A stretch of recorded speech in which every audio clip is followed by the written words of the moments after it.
I'd been planning this trip to Tajikistan to go hunting Polo for over 10 months, and now it was time to get everything packed and ready.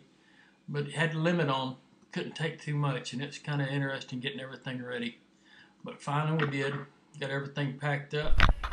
Got Paige to take me to San Antonio. It took a couple hours to get through everything, and now I was headed on my way to Houston. Whenever we got to Houston, arrived and had to go down to the international departures. And when we got to the Turkish Airlines counter, this isn't San Antonio still. Whenever we got in the Turkish Airlines counter, it's kind of interesting looking at some of the people around. This is Craig Boddington, international hunter and writer on hunter sports, and he was great. He'd hunted Marco Polo, and he spent quite a bit of time telling us what we were getting into and what to expect, and gave us some tips. Very helpful. Then this is a little clip I took, just kind of filming, giving you an idea of the type of people that are getting on the airplane with me. It's getting ready to get focus off my face and go around.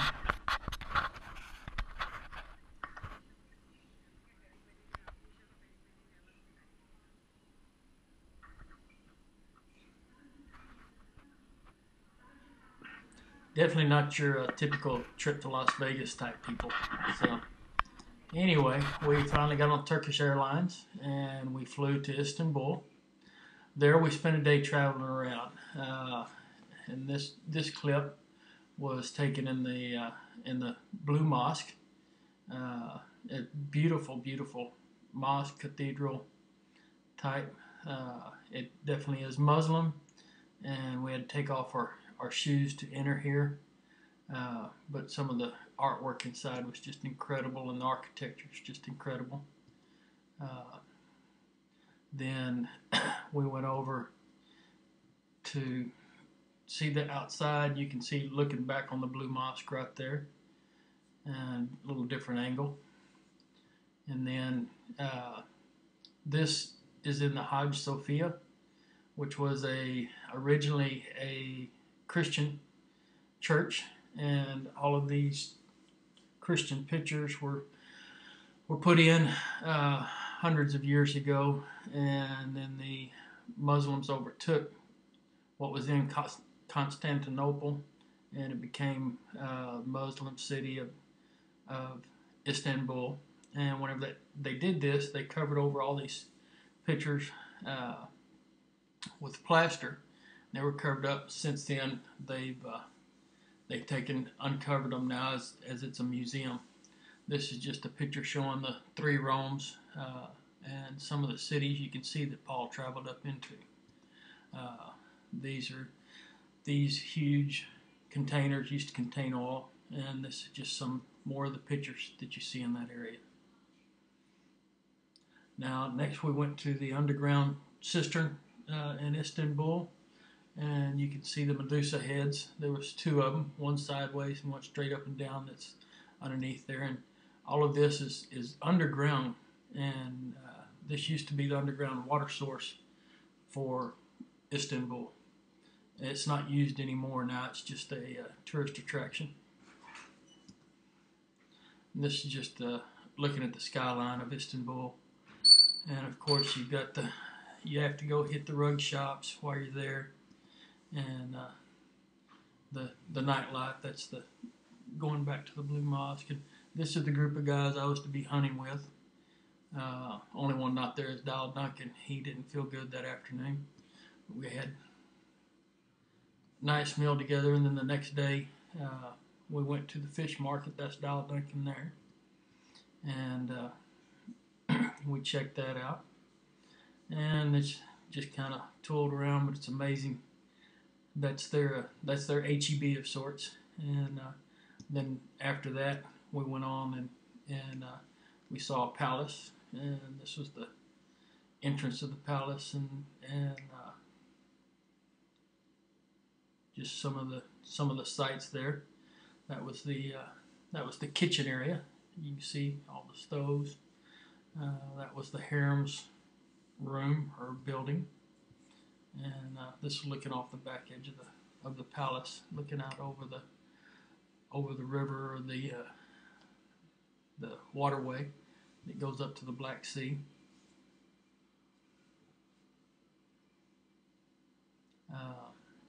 Some more of the buildings. I think that's a shot of coming up here is the shot of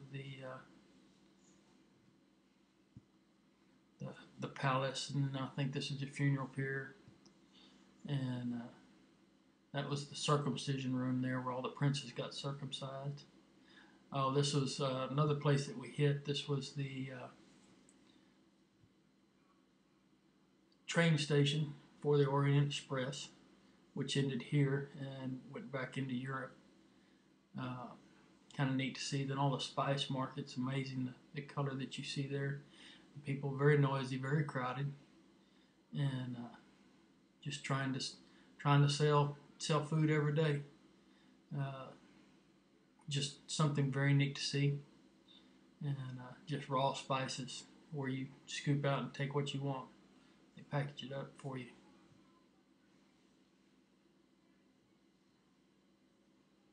Then we got back to the airport. We had to collect our guns and get them cleared through security again, and then we were flying on to Dushanbe from there.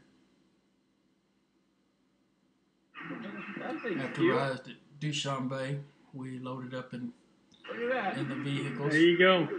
All right, we're in Dushanbe, getting ready to head off on our 12-hour drive. No 7. Yeah, 12 hours. It ended up being more like 15 or 16. That's Oleg. He's in charge. All right, this is Dial Duncan. He's getting ready to head off on the trip. We're in Tajikistan now, and we're headed to Karog for a 12-hour drive. This was the restroom facilities there in Restroom on the side of the road, gas station in Tajikistan. And then this is some of the country in between. Now, as we're traveling up the main road to China, and basically it was just a rough dirt road through the mountains, in the mountain passes, a lot of the places. And this is where one of the Chinese 18-wheelers pulling another trailer behind it had slid off and kind of caused a little wreck. Took us a little while to get past it.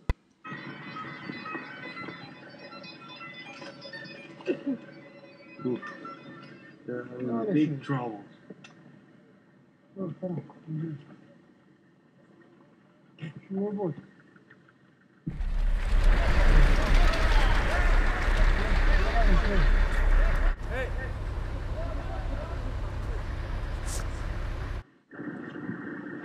Then this was a river border crossing. of Afghanistan. Across that river is Afghanistan.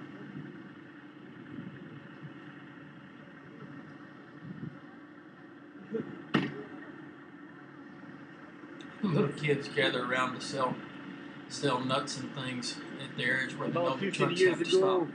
ago, we were stuck here for 3 days. This was a town just in Tajikistan. It's interesting, all covered with snow. And We're now in Karog, getting ready to have a 5.5-hour trip up the mountains to the hot springs camp. There's Ovi Baka, currently looking for his camera, left it in the truck last night. Mike, Larry, Same story, different day. Oleg, and all the hands.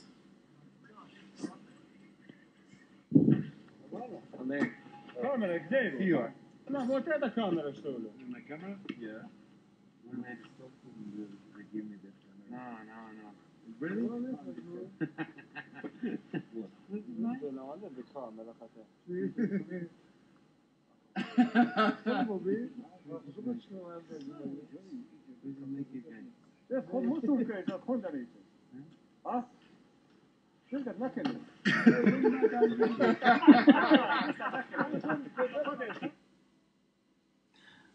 this is a Marco Polo statue up on the side of the mountains. Just some of the mountains and the clouds. This was an area we stopped beside the road that had a bridge that the people had to cross every day to get their homes just over some water.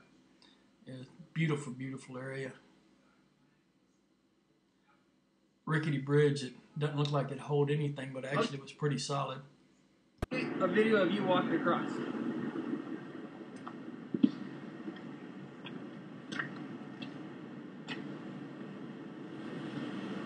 It's something else to be out there. Like, watch your footage.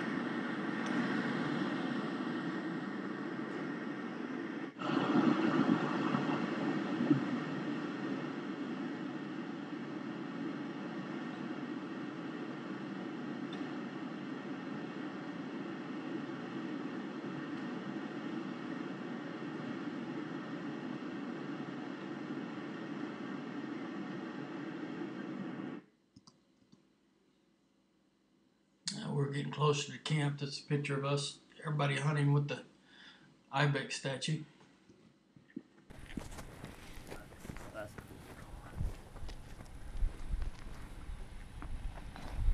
Notice it's pretty overcast. It's most of the days were. Yeah, it's pretty cold and windy.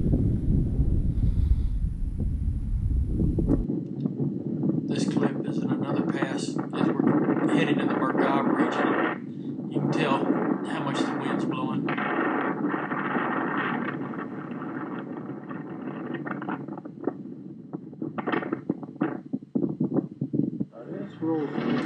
This was a frozen river we had to cross to get to camp.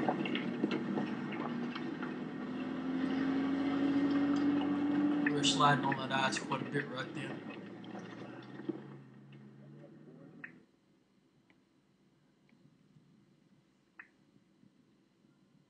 This picture is at the camp itself, up in the mountains. It wasn't too bad, nothing fancy, but at least we were out of the weather and someplace comfortable to sleep for the night. The heating wasn't too good. What was impressive is that the heating was done by hot springs that come up in the air, and they just piped the hot water through the walls of the house. And they also ran it off into a pool in one of the rooms that they called a hot tub. It was either a little bit too cool or scalded your skin off, but it was a good place to relax at the end of the day.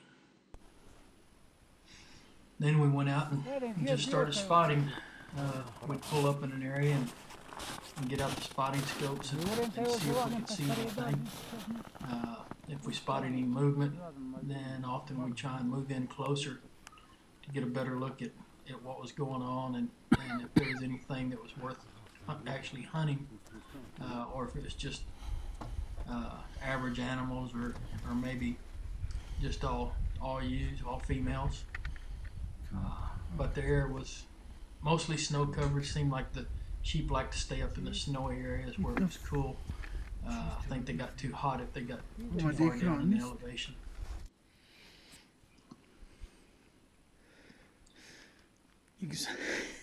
This is near where we'd saw some ibex and we stopped to spot them and just decided to sit down and eat lunch whenever we didn't find anything too good. Up in the top of those mountains are some mid-Asian ibex. We're sitting here relaxed, waiting for them to lay down, and we're trying to do a stalk on them. Pretty tough to climb, but just got to take your time whenever you go to do it. Beautiful country. Not a lot of green. Hard to imagine how they survive. And yeah, we'd get stuck in the snow and have to stop, push our way and dig our way out. Then we'd hit a valley that the wind just kept the snow swept off of. But again, the sheep didn't like these areas too much. They like to stay up on those high mountains you see in the back end.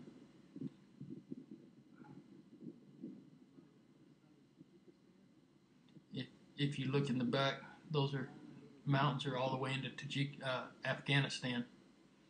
Those high mountains are. This is a Afghanistan, Tajikistan marker. I had to take my picture and then walked all the way around it, filming it, just so I could prove that I'd been in Afghanistan. It's one that was knocked down. I figured we'd just kind of turn and go off the side of the mountain after this, but no, the guides, after I got in, after taking my pictures, instead of turning and going to the side, they just went straight off into Afghanistan. We just kept right on going. I don't think they were too worried. don't know if you can see that spot in the distance coming down the hill. That's a rider that just came on horseback that just came out of Afghanistan and is crossing right below us. Now he's below the rock. The guide said he's likely Taliban, just checking the border. Kind of interesting. I don't know if you could hear that, but that was a Taliban rider that came down checking the border behind us.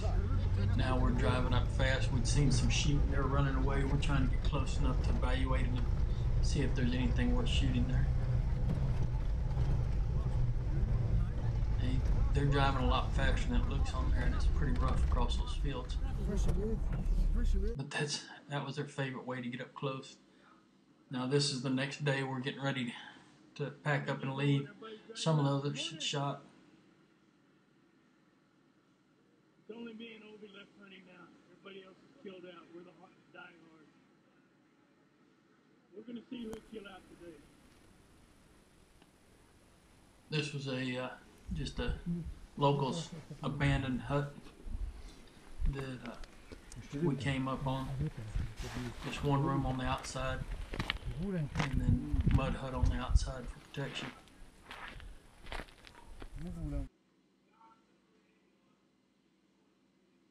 This is the ram that I shot just a little bit after that. We didn't recover him after dark, so I couldn't take any pictures in the dark. We hauled him back, and this is in the skinning room. Really nice ram, 55 inches on one side and 56 on the other. Beautiful ram.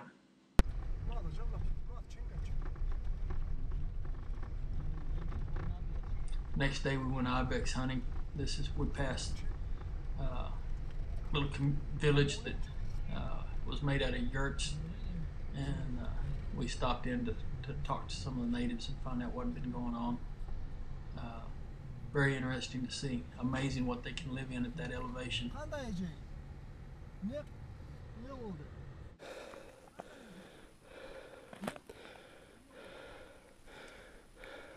This was Ibex hunting, and it is very steep. If you look way behind us out on that flat, is where the vehicle is. We left it way down there. We climbed up on this hunt over 16,000 foot elevation, and the air was pretty thin. You just walk slow and take your time, because if you try and go too fast, you'll get out of breath.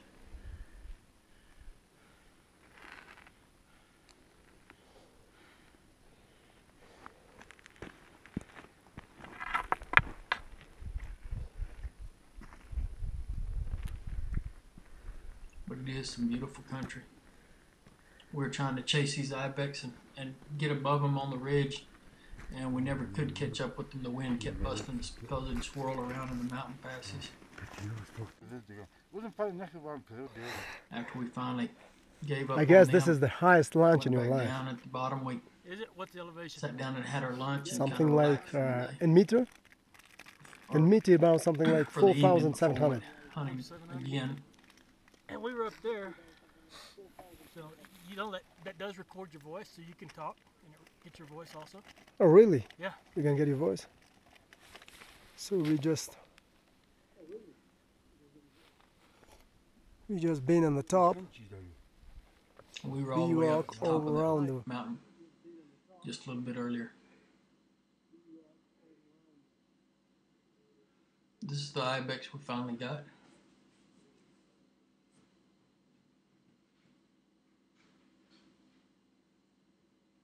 He's 36 inches, pretty good for that area. And then the next day we headed out because everybody was tired of the altitude. So this was one of the high passes we had to cross over to get back to there we were going. This is a cow that's just tied down in the back of this bobtail truck. And she had her head, I don't know if they had it chained or roped down, but they had her tied down where she couldn't get out. And it seemed like the drivers liked to race going back and forth, seeing who'd get there first. Here we are on the trip headed home. We've already traveled for 2 hours. We're in the middle of the mountains, and it's just beautiful right now. I'm standing on Tajikistan side, And across that river right there is Afghanistan. You can see the snow on the mountains over there. These mountains are just incredible. You can see the quarter moon right now. The sun's not up yet. It's just beautiful here. But you can see how desolate this country is. There's just not a whole lot that'll live here except a few desert animals. But anyway, what an incredible trip, incredible day. Oh, by the way, this is Thanksgiving, so sorry I wasn't there, guys. These are some villages that we shot pictures of across the river, and those villages are in Afghanistan. Most of them look pretty poor, but those look like they were pretty well taken care of. Just some real interesting pictures. A couple of boys leading a Dutch belted down the road, and then just another mosque that we passed on the way. So after this long trip, we finally arrived back in Dushanbe 2 days before our flight was to leave. There wasn't a way to get out of the town. We had to wait for our booked flights, and so basically we just had to camp out at a hotel during that time. Of all the cities and all the people that we met, probably Dushanbe was the most uncomfortable place for us to be. Most other places we felt either accepted, if not very welcome. And Dushanbe, the general feeling was not comfortable, and at times even not welcome. Even the people that worked at the hotel made it very difficult, and whenever you tried to ask for help or ask if you could do something, basically they didn't want to help you at all if in any way possible. And so even when we walked down the streets, everybody was obviously not comfortable with you being there. So in that town and that town only, we didn't feel good. We did mainly because we were Americans and they were all Muslims. While we were up in the mountains, in the Pamirs, we were very welcome. The Ismailis, who are in that region, were very good to work with. They were the guys that were guiding us and that we were hunting with. And their religion actually is different than Muslim. And in fact, they told us that the Muslims hate them worse than they hate Americans. The Ismailis are a very unique religion, and they put their women up on a pedestal. Their women can work, their women can vote, they don't have to wear a hijab, and their imam or religious leader had told them that if they only have 2 kids in the family, one's a boy and one's a girl, they can only afford to educate one, then they have to educate the girl. And so they're doing everything they can to try and bring their culture into the rest of the world's level, but they don't get along with the Muslims very well, as you can guess why.